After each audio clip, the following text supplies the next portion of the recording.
ಚೆನ್ನಾಗಿ ಅಗಿಲಾರ್ದ ನಾವು chew your food 32 times ಅಂತ ಹೇಳ್ತೀವಿ.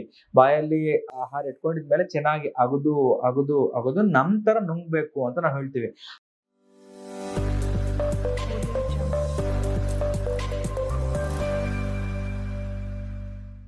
ನಮಸ್ಕಾರ, ನಾನು ನಿಮ್ಮ ಡಾಕ್ಟರ್ ರಘುನಂದನ್, ಮಾಣಿಕ್ಯ ನೇಚರ್ ಕ್ಯೂರ್ ಕ್ಲಿನಿಕ್, ಬಳ್ಳಾರಿ. ಇವತ್ತು ನಾವು ಆ ಗ್ಯಾಸ್ಟ್ರಿಕ್ ಸೀರೀಸ್ ನ ಕಂಟಿನ್ಯೂ ಮಾಡ್ತಾ ಇಂಡೈಜೆಷನ್, ಅಜೀರ್ಣ ಬಗ್ಗೆ ಯೋಚನೆ ಮಾಡೋಣ. ಅದ್ರ ಬಗ್ಗೆ ಡಿಸ್ಕಷನ್ ಮಾಡೋಣ ನಾವು ಇವತ್ತು. ಈ ಅಜೀರ್ಣ ಯಾಕೆ ಆಗ್ತದೆ, ಯಾರಿಗಾಗ್ತದೆ? ಊಟ ಮಾಡ್ತಾ ಮಾಡ್ತಾ ನೀರು ಕುಡಿದ್ರು ಅಜೀರ್ಣ ಆಗ್ತದೆ. ಊಟ ಮಾಡ್ತಾ ಮಾಡ್ತಾ ಕೆಲವೊಬ್ರಿಗೆ ಕೂಲ್ ಡ್ರಿಂಕ್ ಕುಡಿಯೋ ಅಭ್ಯಾಸ ಇರುತ್ತೆ, ಅದರಿಂದನೂ ಆಗುತ್ತೆ. ಗಬ ಗಬ ಗಬ ಊಟ ಮಾಡ್ತಾರೆ, ಟೈಮ್ ಕೊಡ್ಲಾರ್ದ, ಚೆನ್ನಾಗಿ ಅಗಿಲಾರ್ದ. ನಾವು ಚ್ಯೂ ಯುವರ್ ಫುಡ್ 32 ಟೈಮ್ಸ್ ಅಂತ ಹೇಳ್ತೀವಿ. ಬಾಯಲ್ಲಿ ಆಹಾರ ಇಟ್ಕೊಂಡಿದ್ಮೇಲೆ ಚೆನ್ನಾಗಿ ಅಗದು ಅಗದು ಅಗದು ನಂತರ ನುಂಗ್ಬೇಕು ಅಂತ ನಾವು ಹೇಳ್ತೀವಿ. ಸರಿಯಾಗಿ ಅದನ್ನ ಅದನ್ನ ಚ್ಯೂ ಮಾಡದೆ ಹಂಗೆ ನುಂಗಿದ್ರೆ ಅವಾಗ್ಲೂ ಇಂಡೈಜೆಷನ್ ಆಗುತ್ತೆ. ಹಿಂಗಾದಾಗ ಏನಾಗುತ್ತೆ, ಒಳಗಡೆ ಹೊಟ್ಟೆಗೆ ಇದನ್ನ ಡೈಜೆಸ್ಟ್ ಮಾಡಿ ಸಿಂಪ್ಲಿಫೈ ಮಾಡ್ಲಿಕ್ಕೆ ತೊಂದರೆ ಆಗುತ್ತೆ.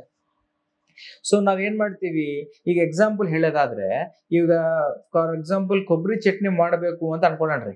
ಒಂದು ಜಾರ್ ತಗೊಂಡು ಆ ಜಾರ್ಗೆ ಕಡಲೆ ಹಾಕ್ತಿವಿ, ಉಪ್ಪು ಹಾಕ್ತಿವಿ, ಮೆಣಸಿನಕಾಯಿ ಹಾಕ್ತಿವಿ, ಕೊಬ್ಬರಿ ಹಾಕ್ತಿವಿ. ಇದ್ರೆಲ್ಲ ಜೊತೆ ಒಂದು 3 ಲೋಟ ಅಥವಾ 2 ಲೋಟ ನೀರು ಹಾಕಿ ಮಿಕ್ಸಿಗೆ ಹಾಕಿ ಚಟ್ನಿ ಆಗುತ್ತಾ? ಆಗಲ್ಲ. ಯಾಕಂದ್ರೆ ನೀರಿದೆ, ಅಲ್ಲಿ ತಿರುಗಾಡುತ್ತೆ. ಅದೇ ನೀವು ಒಂದು ಅರ್ಧ ಲೋಟ ನೀರು ಹಾಕಿ ರುಬ್ಬಿ, ಮತ್ತೊಂದ್ ಸ್ವಲ್ಪ ನೀರು ಹಾಕಿ ರುಬ್ಬಿ, ಮತ್ತೊಂದು ನೀರು ಚೆನ್ನಾಗಿ ಇದಾಗುತ್ತೆ. ಸೊ ನಾವೇನ್ ಮಾಡ್ತಿದೀವಿ ಇಲ್ಲಿ, ಊಟ ಮಾಡ್ತಾ ಮಾಡ್ತಾ ನೀರು ಕುಡಿದ್ರೆ ಎಲ್ಲ ಅಲ್ಲಲ್ಲೇ ಮಿಕ್ಸ್ ಆಗ್ಬಿಡುತ್ತೆ. ಸೊ ನಾವ್ ಹೇಳೋದೇನು, ಊಟ ಮಾಡಿರುವಾಗ ಕುಡಿಬೇಡ. ನೀರಾಗ್ಲಿ, ಕೋಲ್ಡ್ ಡ್ರಿಂಕ್ ಆಗ್ಲಿ, ಚಾ ಆಗ್ಲಿ, ಇಂಥ ಯಾವ ತಗೋಬಾರ್ದು. ಕುಡಿಬೇಕನ್ಸಿದ್ರೆ ಒಂದು ಅರ್ಧ ಲೋಟ ಬಿಸಿನೀರು ತಗೊಳ್ಳಿ. ಆ ಬಿಸಿನೀರು ಹೆಂಗಿರುತ್ತೆ ಅಂದ್ರೆ ಚಟ್ನಿ ಮಧ್ಯೆ ಮಧ್ಯೆ ಸ್ವಲ್ಪ ನೀರು ಹಾಕ್ದಂಗೆ ಆಗುತ್ತೆ ನಿಮಗೆ. ಸೊ ಜೀರ್ಣ ಚೆನ್ನಾಗಿ ಸ್ಮೂತ್ ಆಗಿ ಸಾಫ್ಟ್ ಆಗಿ ಆಗುತ್ತೆ. ಇನ್ನೊಂದು, ತಿನ್ನೋವಾಗ ಟಿವಿ ನೋಡೋದು, ಮಾತಾಡ್ತಾ ಮಾತಾಡ್ತಾ ತಿನ್ನೋದು, ಏನೋ ಯಾವ್ದೋ ಫೋನಲ್ಲಿ ಯಾರನ್ನೋ ಬೈಕೊಳ್ತಾ ತಿನ್ನೋದು, ಟಿವಿಯಲ್ಲಿ ಏನೋ ಸೀರಿಯಲ್ ನೋಡ್ತಾ ತಿನ್ನೋದು, ಇವೆಲ್ಲ ಮಾಡಬೇಡಿ. ತಿಂತಿರುವಾಗ ನಿಮ್ಮ ಬ್ರೈನ್ ಫೋಕಸ್ ಎಲ್ಲ ಹೊಟ್ಟೆ ಮೇಲೆ ಇರಬೇಕು, ಆಸಿಡ್ ಸೆಕ್ರೆಷನ್ ಚೆನ್ನಾಗಿ ಬರಬೇಕು.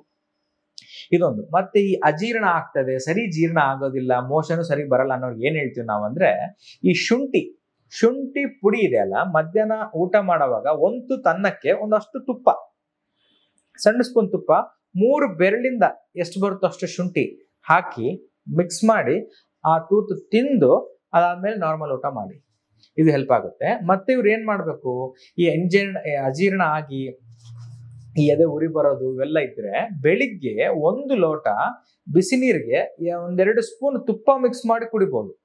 ಈ ತುಪ್ಪ ಮಿಕ್ಸ್ ಕುಡಿದ್ರೆ ಒಳಗೆಲ್ಲ ಸೂದನ ಆಗುತ್ತೆ, ಒಳಗಡೆ ಎಲ್ಲ ಈ ಆಸಿಡ್ ಪ್ರಭಾವ ಎಲ್ಲ ಸ್ವಲ್ಪ ಸಮಾಧಾನ ಆಗ್ತದೆ. ಇದು ಮಾಡ್ಬೋದು.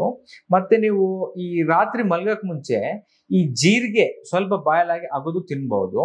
ಇಲ್ಲ ನಿಮ್ಗೆ ಅಜೀರ್ಣ ಆಯ್ತು ಅಂತ ಅನ್ಸಿದ್ರೆ ಸ್ವಲ್ಪ ಓಂ ಕಾಳು ಇರ್ತದಲ್ಲ, ಹಿಂಗ ರುಬ್ಕೊಂಡು ಬಾಯಿ ಹಾಕೊಂಡು ಅಗಿಬಹುದು. ಇನ್ನ ಹಂಗೆ ಕಂಟಿನ್ಯೂ ಇದ್ರೆ ಸ್ವಲ್ಪ ಶುಂಠಿ ಅರ್ಧ ಗ್ಲಾಸ್ ಬಿಸಿ ಮಿಕ್ಸ್ ಮಾಡ್ಕೊಂಡು ಕುಡಿಬಹುದು. ಈ ರೀತಿ ಎಲ್ಲ ಮಾಡೋದ್ರಿಂದ ಈ ಇರೋ ಪ್ರಾಬ್ಲಮ್ ಕಡಿಮೆ ಆಗುತ್ತೆ.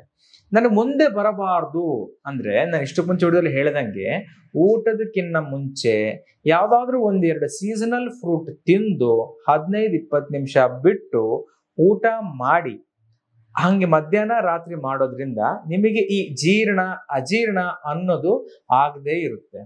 ಸೊ ನಾನು ಏನ್ ಹೇಳಿದೆ, ಈಗ ಅಜೀರ್ಣ ಆಗ್ಬಾರ್ದಂದ್ರೆ, ಒಂದು, ಜೀರ್ಣ ಚೆನ್ನಾಗಿ ಆಗ್ಬೇಕಂದ್ರೆ ಶುಂಠಿ ಪುಡಿ ಒಂದು ತನ್ನಕ್ಕೆ ತುಪ್ಪ ಹಾಕಿ ಮಿಕ್ಸ್ ಮಾಡಿ ತಿನ್ನಿ.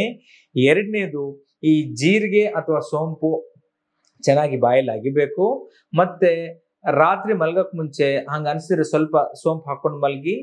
ಇನ್ನ ಹಂಗೆ ಜಾಸ್ತಿ ಇದ್ರೆ ಅರ್ಧ ಗ್ಲಾಸ್ ಬಿಸಿ ನೀರಿಗೆ ಸ್ವಲ್ಪ ಶುಂಠಿ ಹಾಕೊಂಡು ಕುಡಿರಿ. ಊಟದ ಮಧ್ಯೆ ನೀರು ಕುಡಿಬೇಕು ಅನ್ಸಿದ್ರೆ ಸ್ವಲ್ಪ ಹುಗುರು ಬೆಚ್ಚು ನೀರು ಕುಡಿಬೋದು, ಬಿಟ್ರೆ ತಣ್ಣೀರು ಕುಡಿಯೋ ಹಾಗಿಲ್ಲ.